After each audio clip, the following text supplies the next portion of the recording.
when Jeff became successful and had to do interviews, the Tim Buckley question always came up. And people would always ask, how well did you know him and what was the impact of his music?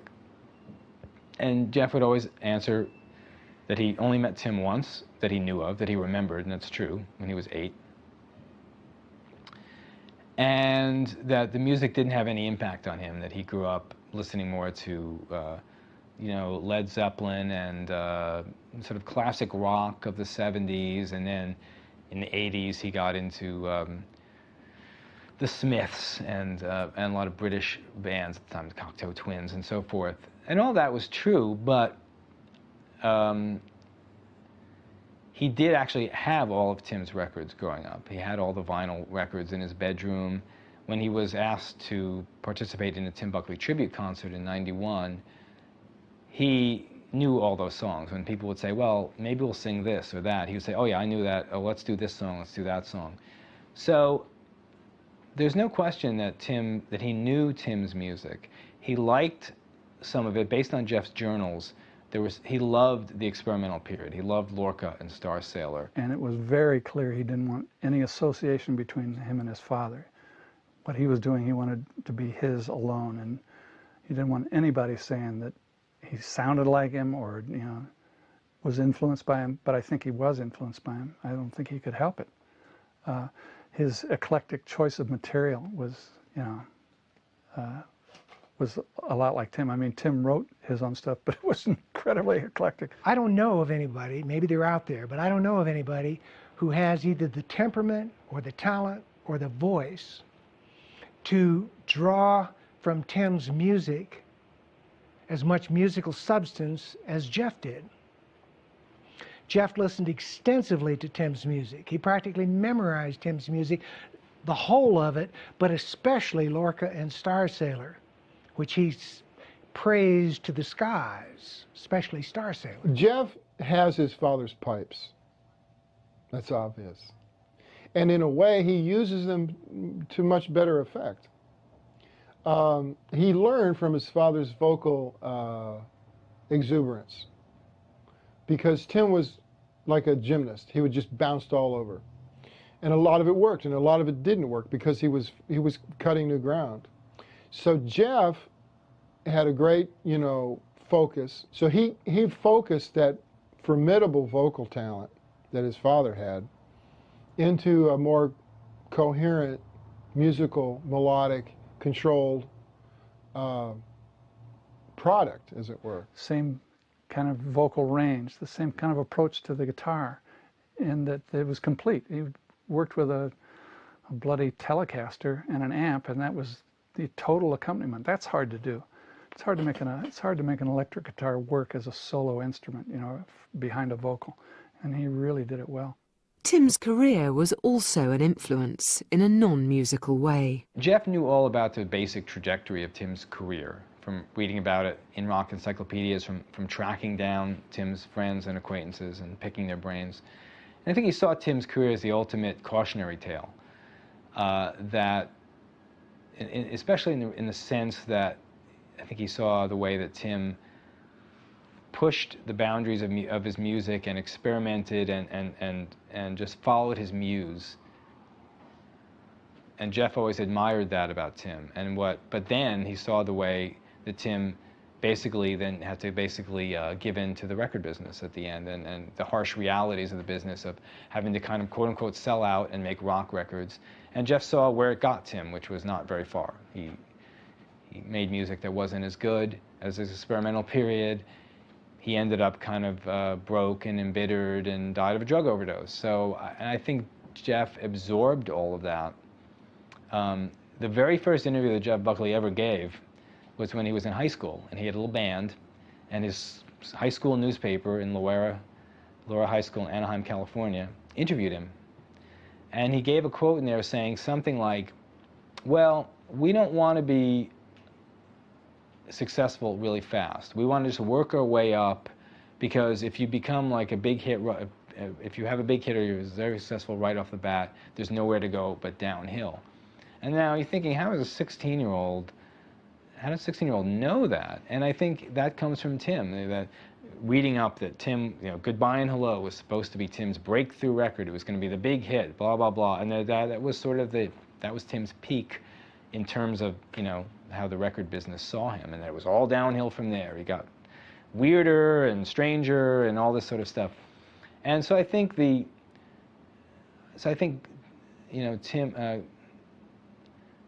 what Jeff took from that was just a very wary attitude toward the music business, especially toward big major labels. He ended up signing with one, but he fought them all the way, just the way Tim did, actually, ironically. And in a way, that had a much bigger impact on him than the actual music on Tim's records.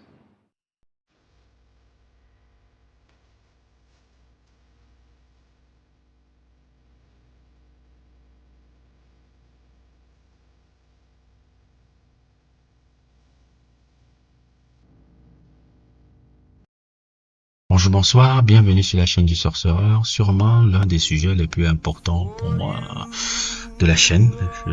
Je pense que ça, c'était faisait partie des listes d'artistes dont je voulais vraiment en parler, mais je pouvais pas vous en parler directement comme ça. Je pouvais pas vous en parler directement. J'avais besoin de développer une petite base fan avant de vraiment vous en parler. Tout parce que si je vous en parle directement, ça va pas attirer grand monde. Donc j'ai préféré d'abord développer en parlant de trucs avant parce que comme je vous le dis, je parle tout le temps de Brother Love, je parle tout le temps de Wannabe Basquiat, mais sachez que c'est vraiment des discussions vraiment puériles que je fais pour augmenter un peu les vues dans la page, parce que je remarque que ça donne beaucoup de vues dans la page, mais ceux dont j'ai envie de parler, c'est des mecs comme ça. Il est dans ma liste des 10 plus grands artistes de tous les temps que j'ai écouté. J'ai une liste de 10. Un jour, je vous montrerai un peu la liste des 10 artistes qui m'ont le plus marqué. Et ce monsieur-là est là-dedans. Déjà, j'avais fait un sujet sur le fils Buckley. Le fils Buckley qui s'appelle Jeff Buckley. J'avais fait un sujet il y a de cela 6 mois, 7 mois sur lui. Si vous n'avez pas vu encore, n'hésitez pas à le regarder. J'essaierai de mettre le lien en description parce que souvent je sais que je l'oublie, mais je vais essayer de le faire encore un effort de le mettre en description. Et Jeff Buckley qui était un génie musical aussi, qui est aussi dans mon liste de top 10, tout comme son père. Son père, comme vous l'avez vu un peu dans l'intro que je vous ai posé là. J'aurais pu faire d'autres intros, mais je pense que l'intro là résumait parfaitement ce que je voulais montrer un peu par rapport à l'individu. Tim Buckley est l'un des plus grands artistes du XXe siècle. Tout genre confondu. En tout cas, il est, pour moi, avec peut-être Syd Barrett de Pink Floyd et Nick Drake, les gars qui ont, les artistes qui ont su le mieux révolutionner la folk. C'est vrai que Bob Dylan, dans la folk, Bob Dylan est un peu le dieu, et qu'il est un peu l'homme qui a le plus d'impact par rapport à des morceaux qui étaient vraiment dans l'air du temps. Mais quand tu me parles des gars qui ont révolutionné cette musique-là, j'ai toujours 3 noms en tête qui me viennent. Nick Drake, Syd Barrett et Buckley père qui est Tim Buckley. Parce que dans les expérimentations qui ont été faites, qui étaient psychédéliques, qui allaient puiser un peu même parfois dans la musique funk, qui parfois allaient puiser un peu aussi dans la musique un peu avant-garde, un peu qu'on pouvait voir un peu, et qui avait surtout les expérimentations de voix que son fils va utiliser aussi après, parce que comme vous l'avez vu dans le sujet, quand tu regardais les expérimentations de la voix que Jeff Buckley faisait, tu sentais qu'il avait écouté son père. Parce que son père avait les mêmes expérimentations dans sa voix qui était absolument fabuleuse. Tim Buckley, c'est moi l'un des plus grands. C'est quelqu'un que j'ai énormément étudié la musique. Et parfois même dans les rares fois où je montrais ma voix et autres et tout, on m'a dit mais où tu as appris à expérimenter ta voix comme ça, bah, c'est en écoutant ce mec-là. Parce que souvent, les gens, ils me disent, mais où tu as appliqué tes expériences? C'est en écoutant ce gars-là. J'ai écouté ce gars-là pendant très très longtemps. Je l'ai découvert, je ne sais même plus comment je l'avais découvert à l'époque. C'était il y a de cela. Je l'ai découvert il y a 11 ans. Je sais plus là où je l'ai découvert. Je crois que je l'ai découvert après avoir découvert le fils. Je crois que j'avais découvert le fils. Après, j'avais découvert le père. J'avais dit, ah, il avait eu un père. Et je savais pas qu'il avait eu un père comme ça, en plus. Un mec qui a pas forcément marqué son temps, mais qui a été, important un peu dans les années parce que ce genre d'artiste là c'est souvent dans le temps qu'on revient encore sur Tim Buckley et Tim Buckley comme je l'ai dit ces expérimentations m'ont fasciné ces expérimentations dans la voix ces expérimentations dans la musique on pouvait déjà voir un peu avec des sorties un peu comme Goodbye Hello qui était beaucoup plus standard folk quelque chose comme ça mais Star Sailor pour moi Star Sailor, Lorca, c'était la triplette. Je crois qu'il y a toujours cette séquence là, je pense, la séquence de sa discographie qui est Lorca, Star Sailor, Greeting from LA. Cette séquence là de ces albums là, j'adore Happy Sad, j'adore Blue Stone, j'adore Goodbye Hello, il y a même pas de souci là-dessus. Mais cette séquence là, Lorca, Star Sailor, Greeting from LA, là où c'est vraiment sa séquence d'expérimentation, surtout Star Sailor qui, je pense, c'est son plus bel album. En termes d'expérimentation, je ne sais pas si vous allez, parce que quand j'écoute même les contemporains un peu comme Surfa Stevens, quand j'écoute un peu ce gars-là, ou parfois même des mecs comme Bonnie Iver, ou parfois ce genre de gars-là, je sais que c'est des mecs qui ont eu le temps d'écouter Tim Buckley, que c'est quelqu'un qui ne les a pas restés insensibles quand j'écoute ces gars-là. Parce que en termes d'expérimentation de folk, c'est juste absurde. C'est juste absurde l'incroyable talent qu'il avait. C'est vrai qu'il n'a pas eu beaucoup de succès quand il sortait ses projets solo. Et comme vous l'avez vu un peu dans l'intro qui expliquait un peu que vers la fin, c'est vrai que ces derniers projets devenaient un peu beaucoup plus standards par rapport aux velléités musicales de son label où il essayait de devenir beaucoup plus commercial. Mais Tim Buckley, c'est un artiste c'est un artiste XXL. C'est quelqu'un qui m'a bluffé comme jamais.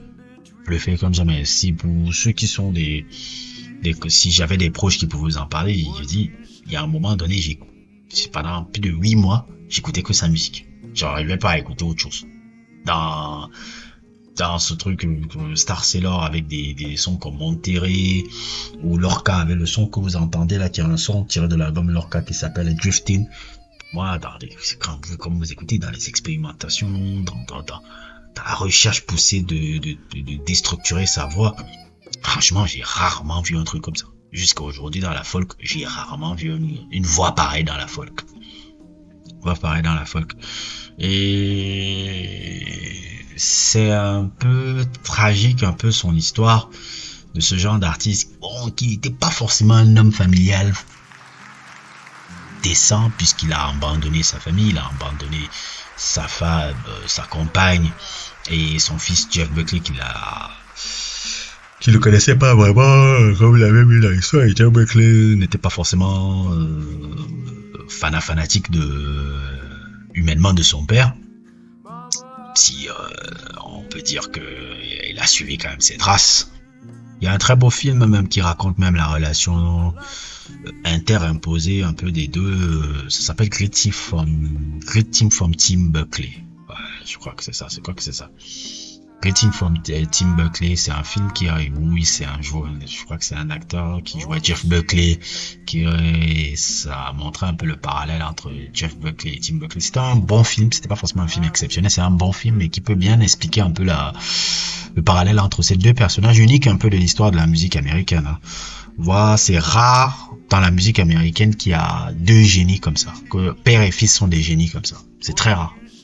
Très rare. Vous pouvez me citer des trucs dans l'histoire du divertissement américain. C'est rare d'avoir un gars dont le père est aussi génial que le fils. Et le fils est aussi génial que le père. C'est très rare. C'est très rare. C'est pour ça que leur histoire est unique. Très unique dans l'histoire de la musique américaine. Très, très, très unique. Comme je vous le disais, les albums qui m'ont marqué le plus à l'époque, Lorca, Creative from LA, qui était beaucoup plus un peu dans les influences funk, Star Sailor, Happy Sad, qui est génial, Blue Afternoon et tout. C'est des albums qui m'ont véritablement marqué sur le personnage. Je sais pas encore comment encore mieux vous expliquer le gars. C'est aussi, je pense que dans ces albums où il était signé à Elektra, je sais pas s'il travaillait, je sais pas si lui il avait travaillé aussi avec comment il s'appelle un peu là, le mec qui était dans Captain Beefheart là. Il y avait un gars qui travaillait avec Captain Beefheart, avec qui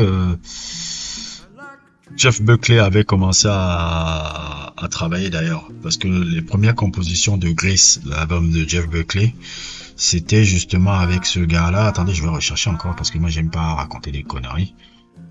Les premières compositions de cet album-là, c'était, si je me trompe pas, Gary Lucas, ouais, c'était ça.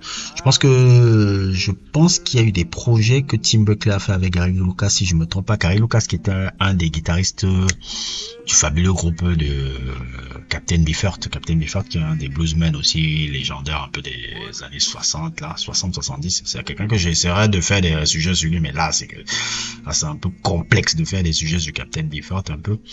Je pense que son père avait aussi travaillé avec des lives, en faisant des lives avec un peu Gary Lucas qui était incroyable, parce que lui aussi dans les expérimentations aussi ça collait vraiment dans le genre.